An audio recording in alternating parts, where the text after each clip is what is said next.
cabrona a mí me va a reemplazar. Yo sé que te extraña como yo te lo daba. Okay, you guys, so by the title, you guys already know that I'm going to be reviewing this baby right here. This is the BadHabit Retro Love eyeshadow palette. This is supposed to be a dupe for the Anastasia Beverly subculture palette. I believe I do not have that palette, which is why you're not going to be seeing it on the video, just because that palette is quite expensive. It's out of my budget.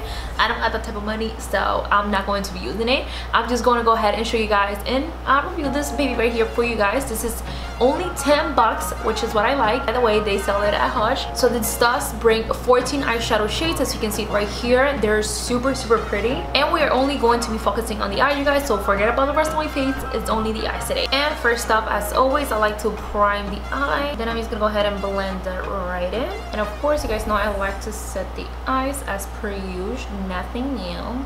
So I'm going to start with a shade piece right here, and you guys know for me transitioning shade is a must. Like I always have to start with a very light shade on the crease and then work my way to darker shades. So far this is very like fair shade, and it does has a little tiny bit of like warmth to it. Like I could definitely see now that I'm building up the color, like a little beige tone to it.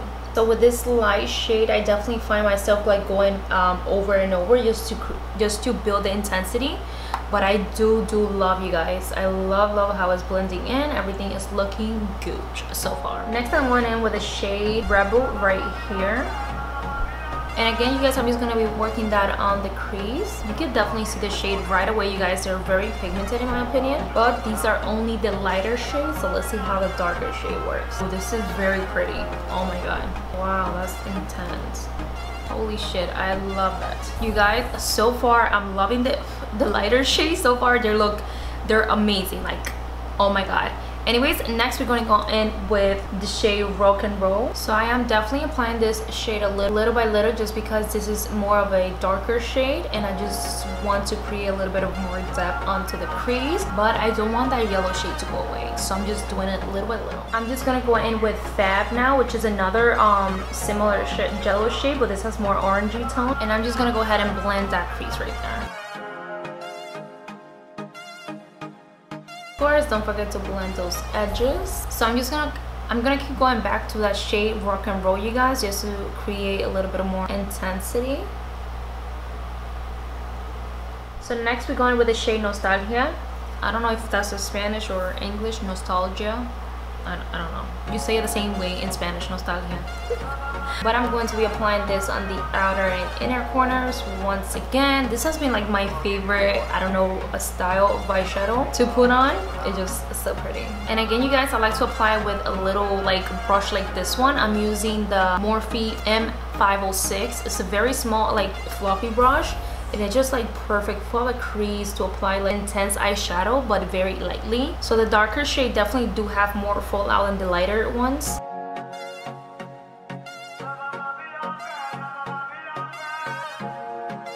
So far, you guys, even the dark shadows are blending in really nice. So I'm just gonna go back and blend a little bit on the crease with a yellow shade.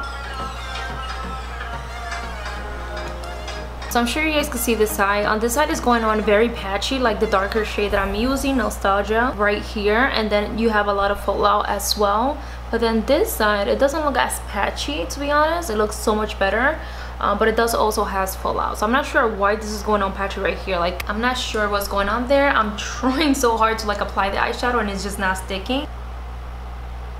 I don't know how I feel about this darker shades, but let's move on. Don't kill me, you guys, but for these eyeshadows, I really like cutting the crease just to make everything look much more pretty and try to use as much as eyeshadow as I can. So I am going to be doing half lid cut crease. So I'm doing it like up to there like that. So I'm just gonna use another palette just to set the eyes, just because we don't want the concealer to move. I feel like every time I'm doing these looks with super affordable eyeshadows, I go for like the harder instead of like super simple looks, just because I really want to get the most out of them to see if they're worth the price of $10, because if not, just go for the high end, right? So okay, so I'm going in with a shade Rebel, and I'm going to be applying that right on the outer parts right here.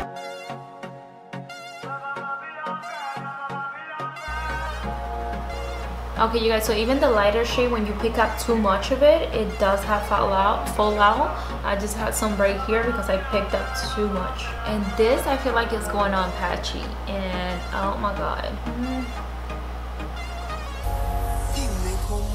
So weird. When I apply with that brush, it kind of goes dark. But when I'm applying it with this, kind of gives you the true colors of it. And then you guys, I'm going to go in with the shade Revolution right here. I think I'm gonna go in with Free Love, you guys, right here, and apply a little bit more on the outer corner, hoping that this shade does work wonders. Oh my god, patchy. You can already see how it went there. Let's try to cover that up.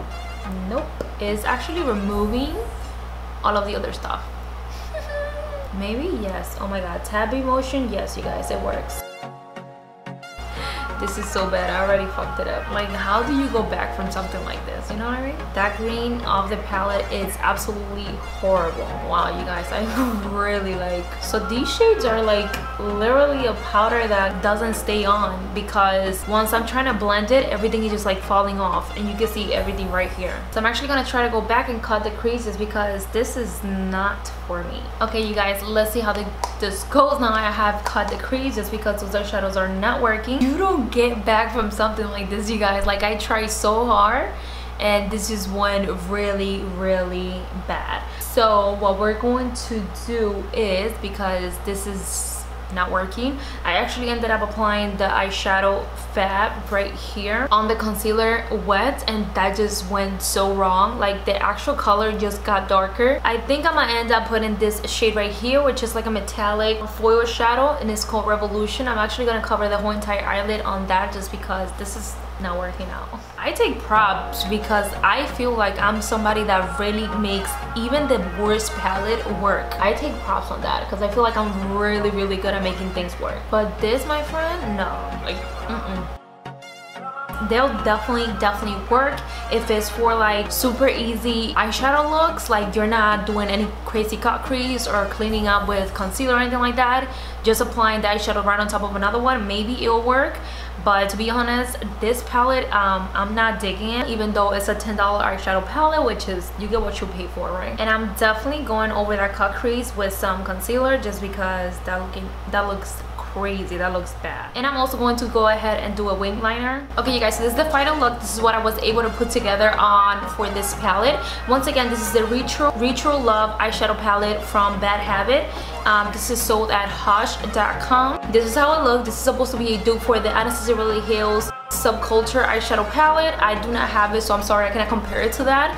But my final thoughts, you guys, it is $10. Some of the eyeshadow does work really great in my opinion. Like, I really like this shade. The lighter shade work so pretty. Also the shimmer ones right here, they're so beautiful. These right here as well, I really like them. The only problem that I had was with darker shades. This one especially, it's like the worst shade in the palette. But I don't know, you guys, I'm like 50-50. Like, do I like it, do I not like it? I'm not sure. Like, you can still work with it, don't get me wrong, you can still work with it, but you're just gonna have a little hard time with those darker shades if you want to go for like full glam. But you don't really need like do super dark shade, to be honest, to do like a full glam or go super dark. But I mean, like, if you want to go super vampy, these darker shade would not work for you. But overall, it's an okay palette. It's not like an amazing palette, it's an okay palette. You do only pay $10, so it's not a big deal, to be honest. I don't know, let me know in the comments down below. As always, I feel like I am just good at making any palette look good. I'm proud of that. I just feel like I'm just really good at making any eyeshadow look good, and that's what you guys are here for, because you can do it too. You can do it too. It's simple, it's just practice that makes the maestro, how they say it in Spanish. But yeah, practice is key to everything, you guys. Let me know in the comments down below if you guys enjoyed this look, if you guys like it, if you guys are getting this palette, if you guys even have this palette. Let me know your thoughts about this palette on the comments down below. Without further ado, you guys, I'll leave every link down in the description box. Make sure to enter the giveaway, because if you have not, you're missing out, sweetheart. I'll see you on my next one.